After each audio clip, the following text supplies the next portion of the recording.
Nehemías es un libro, no es de los más famosos, de los más populares a la hora de predicar, pero es un modelo, Nehemías, de avivamiento. Recuerden que Nehemías es un hombre de Dios que está reconstruyendo los muros de Jerusalén, los muros de su ciudad que estaban en escombros. Él tiene un llamado especial de reconstrucción. Y ese es su ministerio, su talento, su don. Él está llevando adelante, liderando el proceso de reconstrucción del templo. Y en un momento el Señor les ordena a todos que se alegren, que haya un espíritu de gozo. Esto lo está diciendo Dios. El Señor lo dijo hace años y nos lo dice hoy, puesto que por eso están las Escrituras. Dice: id y comer grosuras, que es como decir comer carne argentina. Comer buena carne. No, pues si no diría comer tacos. No dice pupusas. Dice grosuras. O sea, buena carne. Y beber vino dulce. Acá puede ser que sea un vino rosado, un Cabernet Sauvignon, no sé. Y enviar porciones a los que no tienen nada para comer. Porque día santo es a nuestro Señor. No se pongan tristes, porque el gozo del Señor es vuestra fuerza, es tu energía. Fíjense que el Señor da la fuente de energía. Y te dice cuál es. Te dice que la fuente de energía es el gozo. Es lo que te mantiene enérgico, te mantiene joven, te mantiene vital. Dice, los levitas hacían callar a todo el pueblo, diciendo, callad porque es día santo.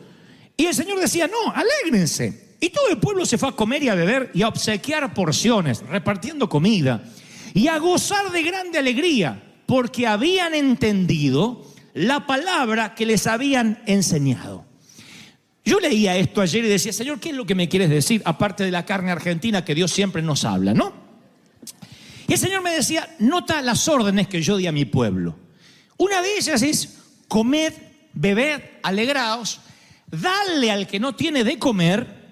Los levitas decían, no, quédense callados, porque no hagan mucho alboroto, no hagan bulla, porque Dios es un Dios santo. Y Dios dice, no, yo quiero que hagan algarabía, que beban, que coman, que disfruten, que celebren, que le den porciones a los que no tienen con grande alegría, porque eso hace un pueblo que entienden la palabra que les fue enseñada.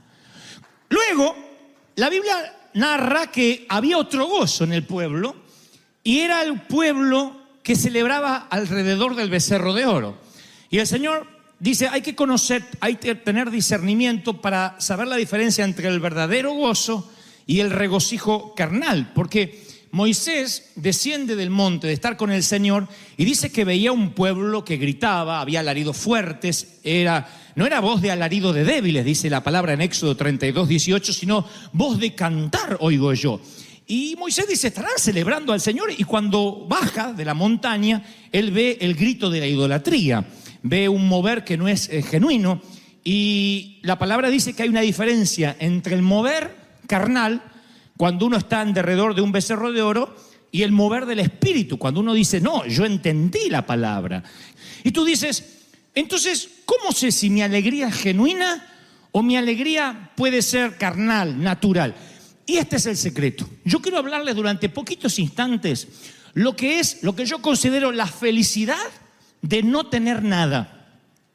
Es una felicidad típica, porque la felicidad siempre la relacionamos con que Dios nos bendiga, con que Dios nos dé, con que Dios nos provea.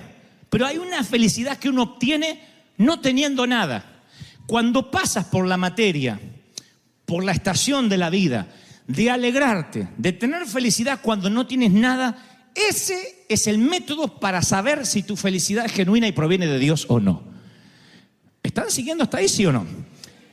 Cuando Dios decide que entren a la tierra prometida, a Dios le viene un conflicto, no un conflicto, pero le viene un debate, supongo, celestial. Dice, si los bendigo y les doy la tierra que les prometí, que fluye leche y miel, lo más probable es que este pueblo olvide de donde yo lo saqué. Ustedes dirán, bueno, es que Israel era un pueblo cabezón, era un pueblo duro, necio. No, así somos los seres humanos. Tan pronto Dios nos sana, tan pronto Dios nos bendice, la alegría con el correr de los días se nos empieza a ir. Porque solo alguien que olió la muerte tiene un gozo que después no se le va. Solo alguien que estuvo en las puertas del infierno en cuanto a enfermedad, en cuanto a un accidente, a una crisis, tiene un gozo extra que antes no tenía. Y ya no se preocupa por bobadas, no se preocupa por tonterías, porque realmente sabe lo que importa en la vida. ¿Soy claro o no? Entonces, Dios dice, si yo le doy a Israel lo que les prometo todo el tiempo, lo más probable es que se olviden de dónde yo lo saqué, que pierdan ese gozo y que tengan nada más que un gozo carnal. Si hay leche, si hay miel, si hay vino, si hay carne argentina, celebramos. El día que no hay, no celebramos. Y entonces Dios tiene un método. Dice, esto es lo que van a hacer. Oigan, dice en Nehemías, por eso decía que Nehemías es un modelo de avivamiento. Presten mucha atención porque esto es magnífico. Dice, al día siguiente se reunieron las cabezas de las familias y Esdras, el escriba, para entender la palabra, la palabra de la ley. Y hallaron escrito, al leer, al predicar, que Jehová le había dicho a Moisés hace muchos años y que ya no se estaba haciendo, una costumbre que se había quedado arcaica, que ya no se hacía. Dice que Dios había mandado a Moisés que los hijos de Israel habitaran por 7 días en tabernáculos, en tiendas. Y dice la Biblia en Nehemías 8:17, y hubo una alegría muy grande. Dios le dijo, salgan de sus hipotecas, de sus apartamentos, salgan de sus casas, vengan a vivir 7 días en las tiendas, no para siempre, eran 7 días. Durante 7 días van a tener que vivir en las tiendas, como vivían sus abuelos o sus papás en el desierto. 7 días vayan a vivir a la terraza. En otras palabras, si hoy lo hiciéramos, diríamos a nuestros hijos, a ver, para no olvidarnos de dónde venimos, de los países pobres donde la mayoría venimos, los inmigrantes, para no olvidarnos lo que sufrieron nuestros padres, hijos, desconexión total de lo electrónico por 7 días. Sin celular, sin iPad, sin tablet, sin televisión, sin Netflix, nada. 7 días desconectado, sal de la recámara. ¿Y dónde voy a dormir? En ese colchón, en el terrado, en ese colchón, bajo la tienda, bajo las ramas. 7 días, de un lunes hasta el próximo domingo. Era una orden de Dios. Y te vas a alegrar mucho de no tener nada, porque dice, y hubo gran alegría. 7 días viviendo únicamente conectado con el Señor. Saliendo de la enramada, mirando el cielo y diciendo, todo lo que tenemos somos advenedizos, como dijo David. Somos extranjeros, somos mayordomo, no tenemos nada. Yo viví esa experiencia muchas veces en mi vida de encontrarme sin nada. Era un muchacho petulante, agrandado como todo argentino que no fue redimido con la sangre de Cristo. Era el gerente más joven de una compañía y me sentía el dueño del mundo, el tapón del océano, la última Coca-Cola del desierto.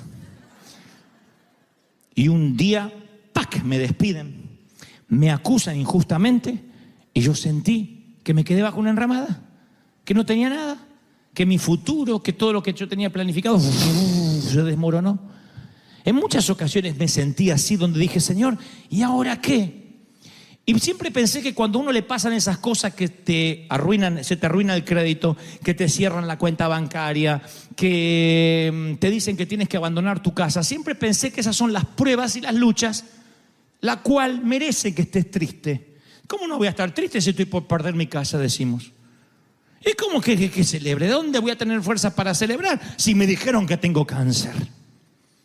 ¿Dónde voy a sacar fuerza para alegrarme si me quedé sin nada? Como decían los abuelos de antes, una mano atrás y una adelante. Nada. ¿Cómo voy a alegrarme si estoy viviendo en una habitación prestada, en un garage, en el estudio de alguien más y tengo que compartir el baño? No me digan que celebre. Sin embargo, el Señor dice, y te alegrarás por no tener nada, por vivir en posadas. No eran 7 días de tristeza, eran 7 días de júbilo y alegría. Y os regocijaréis delante de Dios por 7 días. Levítico 23:40. 7 días celebrarás de no tener nada. Celebrarás fiesta solemne a Dios en el lugar que Dios te da. porque así te bendijo Jehová en todos los frutos y en la obra de tus manos. Y dice Deuteronomio 16:15, y estarás verdaderamente alegre. Verdaderamente alegre.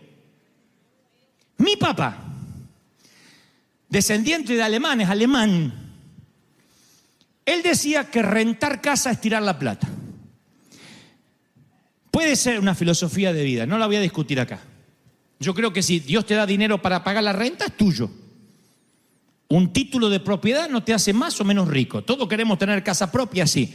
Pero mientras tanto, en alguna eventualidad de la vida, o gran parte de la vida, te toca rentar, vivir de prestado, mientras tenga techo y comida y Dios te abastezca, alégrate por el maná diario. ¿Sí? Yo soy un hombre que siempre te va a alentar a tener lo tuyo, a prosperar, a que te vaya bien. No me gusta la vagancia de decir, bueno, no importa si no tienes nada. No, tenemos que progresar, tenemos que ir de victoria en victoria. Pero cuando esas victorias atentan a la memoria y te hacen olvidar quién eras cuando no tenías a Dios, es una de las cosas más peligrosas que nos puede pasar. Y por eso, en términos espirituales, Dios a veces nos quita de esa comodidad y nos lleva a vivir a tabernáculos en la azotea, en enramadas. Y son tiempos de mesetas que nos hacen reflexionar. Nadie reflexiona mejor que entre las paredes de un hospital. Nadie reflexiona mejor que recorriendo la grama de un cementerio. Es allí cuando nos empezamos a cuestionar cosas de la vida. Si no, el tedio, la rutina, nos envuelve de manera tal que nos olvidamos por qué estamos viviendo. Trabajamos, pagamos deuda, trabajamos, pagamos deuda, vamos de vacaciones y después necesitamos vacaciones para recuperarnos del cansancio de las vacaciones, porque venimos más cansados que cuando nos fuimos. ¿Por qué? Porque de pronto el tedio de la prosperidad nos hace olvidar lo que realmente vale la pena. Dice la palabra que los 7 días de la azotea o de estar bajo una enramada tipificaban 70 años del lapso de la vida humana. Era el método de Dios para recordarles a todos que la vida es temporal. Y conforme ellos iban mirando la enramada y veían que las ramas se marchitaban, eso los hacía pensar en el deterioro de la vida, de la salud, de la fortaleza, porque Dios quería que sus mentes y sus corazones estuviesen puestos en la eternidad. David era multimillonario, el rey David. Era uno de los reyes más millonarios que jamás tuvo la historia. Sin embargo, él dice, porque forastero fui, soy advenedizo. Advenedizo significa extranjero, inmigrante de por vida, de paso. Él sentía que aunque era rico, él estaba de paso, porque había entendido lo que era la eternidad. Por la fe, Abraham, siendo llamado, salió del lugar que había tenido como herencia, sin saber por dónde iba. Por la fe, habitó como extranjero en la tierra prometida, morando en tiendas, sabiendo que tenía una promesa, pero por la fe murieron estos sin haber recibido nada, solamente mirándolo de lejos, creyéndolo, saludándolo, confesándolo. No nos olvidemos que los profetas se murieron creyendo que Cristo iba a venir, que venía un Mesías. Nosotros hoy miramos la cruz para atrás, el Mesías vino, murió y resucitó. Ellos miraban para adelante, algún día va a venir un Mesías a morir y resucitar. Y la mayoría se murió, o acaso todos, sin verlo. Dice, ellos buscaban una patria, dice la Biblia en Hebreos, sabiendo de dónde habían salido y tenían quizás añoranza de volver, pero anhelaban algo mejor, anhelaban una ciudad eterna que nunca pudieron ver. Nunca pudieron ver y sin embargo creyeron, nunca falló su fe. Nunca pudieron ver esa tierra prometida. Mi pregunta es, ¿y si nunca pudieras ver esa esperanza que tienes, aún así seguirías gozoso? Porque tu vida es eterna, no es solamente lo temporal de aquí. La vida, dice Max Lucado, genial escritor, es semejante a 2 constructores. Un constructor niño que construye castillos de arena con su palita roja y su balde azul en la playa, y otro constructor adulto que construye a base de hipotecas, planos, arquitectura. De eso se trata la vida, de 2 constructores, véanlo. El niño con la palita roja, el balde azul, y el hombre construyendo con sus líneas de crédito y sus préstamos bancarios. Los 2 construyen igual, a los 2 les pasará lo mismo, excepto que el niño conoce las reglas de juego y el adulto no. El niño cada mañana que está cerca de la playa va y construye su castillo de arena. Y empieza a construir sabiendo que al final del día el océano se va a devorar su construcción. Aún así construye cerca del mar y construye su gran castillo con su palita y trae arena húmeda y construye una gran creación. Su padre le dice: niño, el océano se llevará todo, promediando la media tarde. Aún así el niño sigue construyendo y cada hora que va pasando el océano rompe su ola más cerca que la anterior. El gran quebrantador hace y le va alertando al niño que se llevará su construcción a lo profundo del océano. Así que el niño, cuando termina de construir, lo que hace es alejarse y esperar que el océano haga y destruya las primeras torres. El niño suele celebrar. ¡Woo!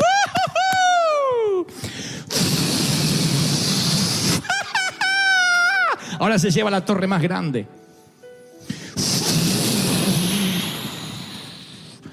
Finalmente el gran océano se lleva todo lo que al niño le tardó 5 o 6 horas, toda una mañana. ¿Qué hace el niño? Toma el baldecito azul, la palita roja, la mano de su papá, celebra y regresa a casa. ¿Qué hace el adulto? Construye casas, hipotecas, compra autos. Tengo que tener una casita propia. Y el océano, año tras año, que lo cumpla feliz. Que lo cumpla, que lo cumpla. Duele acá. La cintura molesta. La vista no es lo mismo. Empiezas a alejarte así.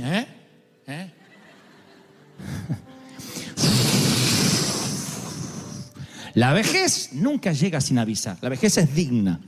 Avisa año tras año y te dice: el océano se llevará todo lo que estás construyendo. Y eso no es para deprimirte. Eso es para saber que nada te pertenece. ¿Qué hace el adulto cuando finalmente el océano hace? Señor, tiene cáncer. Queda con puñados de arena mojada, maldiciendo el océano. ¿Por qué? Porque no sabía la regla de juego. Porque como el niño debiste haber aprendido que el océano se llevará todo lo que construyas.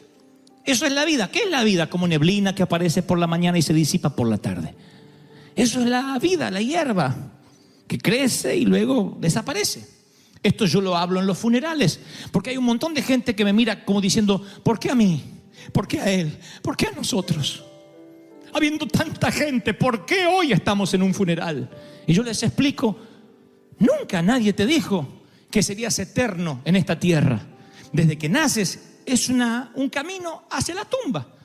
Entonces, si nos hacemos torpes, insisto, y nos olvidamos lo que tenemos, que es la vida, que es el día a día, ¿qué hace el Señor para que nuestra memoria no sea tan frágil? Dice: de tanto en tanto vas a vivir en la azotea 7 días. Tal vez no sean 7 días, tal vez llevas 3 meses endeudado. Tal vez lleves 1 año que no puedes salir de ese pozo. Tal vez lleve 2 años y a veces decimos: Satanás me está atacando. ¿No será que Dios permite algunas cosas para refrescarte la memoria y no te olvides que su orden es: y cuando no tengas nada, alégrate, pero regocíjate en serio, porque yo soy el Dios que te proveyó, te provee y te va a proveer? Alguien tiene que decir amén. Y si Dios te mandara a vivir en chozas por 7 días, por 2 meses, porque Él sabe el peligro que se encuentran sus hijos cuando son siempre bendecidos. Él sabe que si nos consiente mucho, nos seducimos por el mundo y nos olvidamos de dónde Dios nos sacó. Hay un cántico de Moisés que predice la apostasía del pueblo de Dios una vez que prospera. Dice: pero el pueblo de Dios engordó. Está hablando en términos metafóricos, nadie se sienta mal. Y tiró patadas, coces, y se volvió incontrolable. Engordaste, dice una versión, te cubriste de grasa, Israel, y abandonaste a Dios y menospreciaste la roca de la salvación. Deuteronomio 32:15. Qué feo cuando Dios dice: te llenaste de grasa y te olvidaste del Dios que te mataba el hambre en el desierto. ¿Y saben qué hizo Dios con Israel? nunca les entregó el título de propiedad. Nunca. Dice, porque Dios le promete a Israel darle la tierra de Canaán, pero nunca le entregó la titularidad. Se los prestó. Porque le dice Dios en Levítico 25, 23, una de las leyes: la tierra no se venderá nunca, porque mía es. Vosotros sois extranjeros y forasteros. Solamente podían vender la cosecha. Dios dijo, la tierra es mía. Qué increíble. No sé si ustedes habrían prestado atención a esto, pero digo, qué increíble que Dios le promete una tierra que fluye leche y miel y finalmente llega a la conclusión, dice, ustedes no la van a vender nunca porque la tierra es mía. Esa promesa, creo, esa palabra, ese mandamiento no ha cambiado hoy. Dios dice, yo te voy a dar una compañía, pero la compañía es mía. Yo te voy a dar un matrimonio, pero el matrimonio es mío. Yo te voy a dar hijos, pero los hijos son míos. Entonces el Señor me dice que te diga que el problema no fue lo que te pasó en el banco, o con el empleo, o con las deudas. El problema es cómo reaccionaste cuando eso te pasó.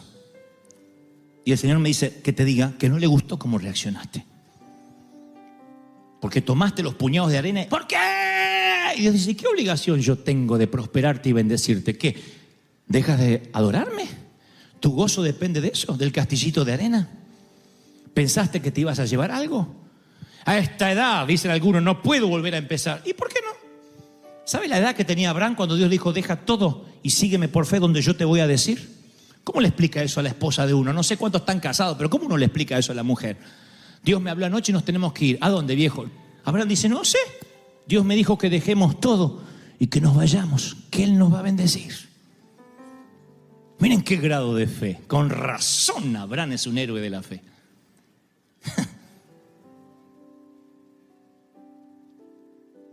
El problema no es la enfermedad, el problema es cómo reaccionaste a la enfermedad. La tristeza que te agarró. Dios dice, ¿no confiabas en mí? Sí, pero yo estaba sano, Señor. Y bueno, ¿no confías en mí? Jesús lloró. Uno de los versículos casi más cortos de toda la Escritura. Jesús lloró. ¿Cuándo? Cuando ve las hermanas de Lázaro que dice, si hubieses estado aquí, mi hermano no habría muerto.